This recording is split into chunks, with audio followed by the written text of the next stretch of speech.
Alrighty, welcome back everyone. We just gave a little tidbit about every single team in the ACC, and now it's time to make some predictions. And this one's a little bit weirder than the past couple of days. I know I've been a little bit bland with my picks, going with the top two teams making it into the into the championship game for the SEC and the Big Ten, but this one's definitely a little bit different. That is for sure. So let's go ahead and jump right in and there's definitely going to be some people that have some questions. So let's jump into this thing. I do think Miami is a team that is ready to make some noise. I do think they are going to stumble at some point in the out of conference.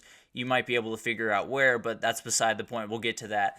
Virginia Tech is another team that I just think is really, really good. I just think they have so many things in place and are absolutely a team that is going to be able to possibly get to that Miami game undefeated. And then if you win that one, you're off running. There's no two ways about that. And definitely a team that can make a run to an ACC title and possibly even win one, but we'll get to that here in a second. SMU is the team that I think is going to be the big shocker here. I think they are going to make a lot of plays this year. I think they have plenty of guys on either side of the ball. I think that offense is going to be remarkably hard to deal with for pretty much any defense in this conference, and their schedule sets up pretty well for them to make an attack here. Florida State is a team that I think is really good. I really do think is going to be a really, really solid team and definitely be a team that has plenty of an argument to make it into the playoff, but I just don't trust DJ the same way that some other people do. And I understand why people do trust him. I understand the ceiling is incredibly high, but overall, I just don't necessarily see what everyone else sees there.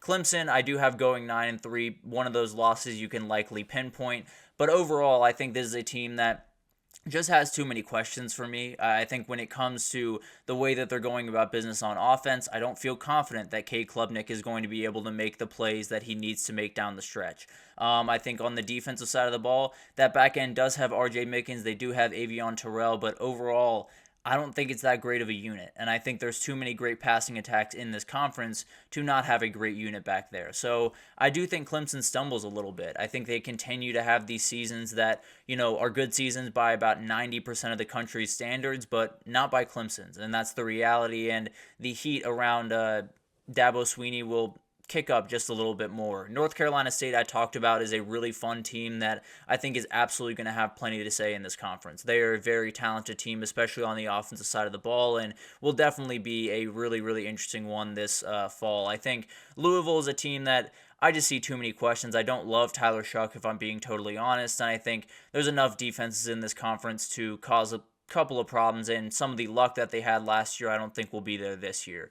North Carolina is always going to be that 8-4, 7-5 team, so I felt pretty safe putting them there. Georgia Tech and Duke at 7-5. I think Georgia Tech is going to be a much better team than their record shows, regardless of what their record is, because that schedule is an absolute nightmare.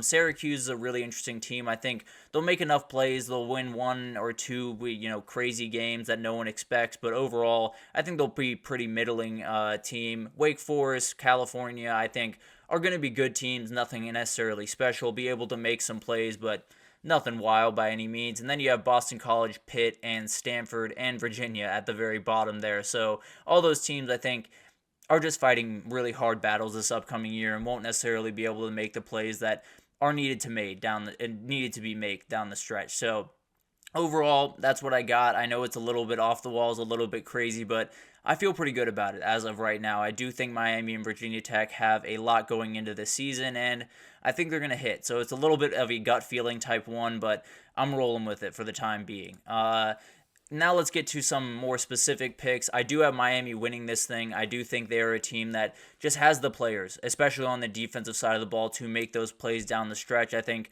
Ruben Bain is going to be an absolute problem for anyone that he faces, regardless of conference or pedigree or draft stock, whatever, it does not matter. This kid's an absolute problem. I think Damian Martinez and Mark Fletcher Jr. are going to be an incredible duo at running back and absolutely cause problems for people. And then Cam Ward is just special. He really is. He's one of those guys that can totally change a season, and I think when you look at what he can do in this Miami offense, it definitely gets you a little bit excited to watch, that's for sure. I do think they have a ton of talent on the outside. Xavier Restrepo is a top 10 player, or top 10 wide receiver in the country pretty much any way you cut it. Jacoby George is a really good threat downfield. Sam Brown coming in from Houston is an absolutely huge pickup. And then Nikar is a wide receiver that I'm really excited to see, a very young kid. But I do think the defense is the biggest difference maker. Simeon Barrow Jr. and CJ Clark on the interior, I think, are going to both be really solid. They might have some young guys step up there, but overall, I think that's a really solid duo there. I think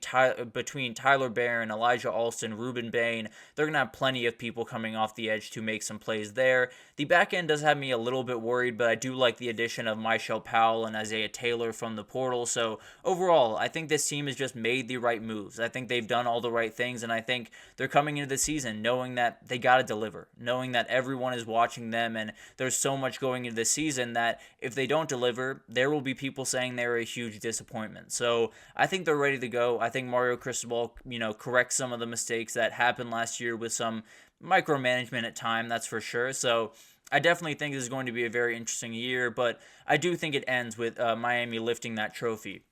I do think the Offensive Player of the Year is going to be Kyron Drones, though. I think this guy, this is really kind of a gut feeling more than anything else, but I think this kid is going to be special this year. I think his connection with Jalen Lane last year was really fun. This year could be the very best in the conference. And then you add someone like Daquan Felton, who had about 700 yards a year ago. And then Ollie Jennings is the guy I really want to talk about because he led them in receiving yards in week 1, got hurt in week 2, and never came back. And he transferred over from Old Dominion in the 2023 offseason, and he's going to be ready to go. He's going to be a problem on that outside, and I definitely think he's someone that elevates this offense to a totally different level. They returned 95% of the production from a year ago on the offensive side of the ball.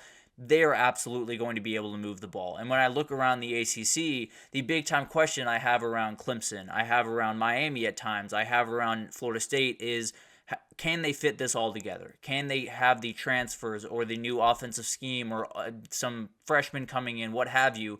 Can they fit all that together and make it all work in unison? That's going to be a huge thing in this conference, and Virginia Tech doesn't have to worry about that. It is going to fit because it already fits. Kyron Drones already fits into this offense beautifully, so I think he's going to be the story of the college football season. I think he's going to be the guy that we look back on and say, man, he had a really magical run and led that team to some really, really special things this year. So overall, although I don't have them winning that game in Charlotte, I do think that's going to be the Offensive Player of the Year with Cam Ward just being right behind him. The Defensive Player of the Year I do have coming from Miami. Ruben Bain is a monster. There's no two ways. There's no other way to put it, really. He had 7.5 sacks as a freshman.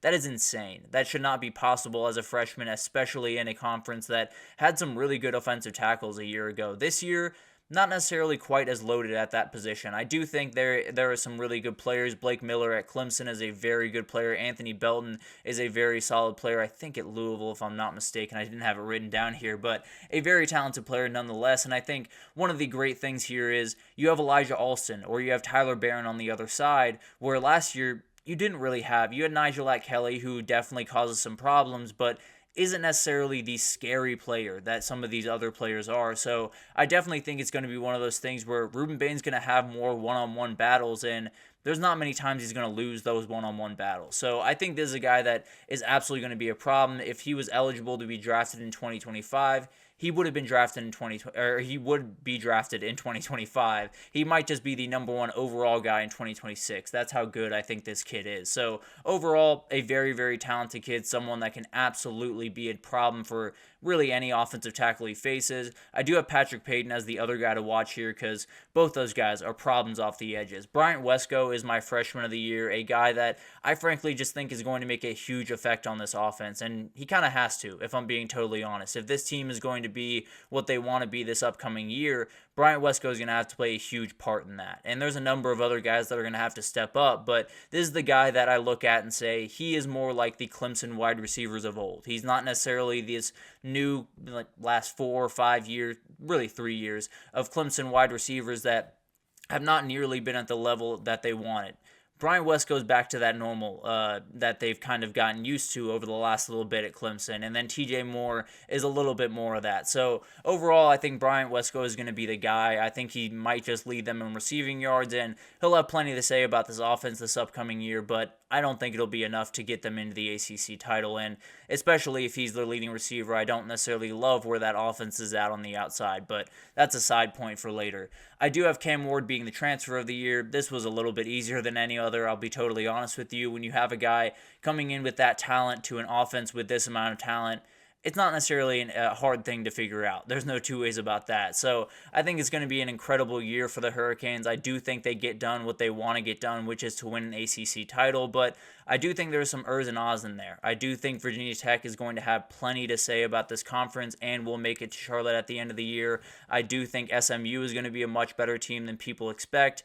And Florida State and Clemson, frankly, part of me really believes that they're going to make a run into the ACC title, but I'm sticking to my guns. I said about 2 or 3 months ago that neither of them would make the ACC title. I'm rolling with that, and I will take the punches one way or the other. So it'll obviously be a huge year in the ACC. I do have Miami taking home the trophy, but it's going to be a weird conference with a ton of different variables that could go any which way this upcoming year. So it'll be awesome to watch that. But let's take our third break here. And when we come back, we're going to talk about the schedule battle. Something that always plays a part and definitely will even more so in the 12-team playoff is how easy is your schedule. We'll break down every single conference. We'll give you 2 winners and 2 losers from every Power 4 conference. So stick with us and we'll be right back with that.